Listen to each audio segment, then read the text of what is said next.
Hi guys, in this video I will show you how to delete all messages on Messenger for both sides permanently.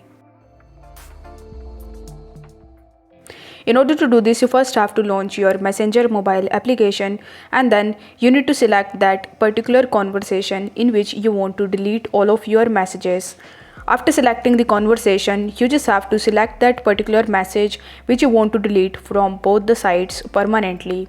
You just have to long press on that particular message until you see these type of options in the bottom.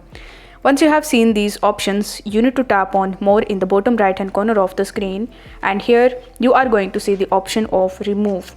So if you tap on remove, it will give you two options in the bottom.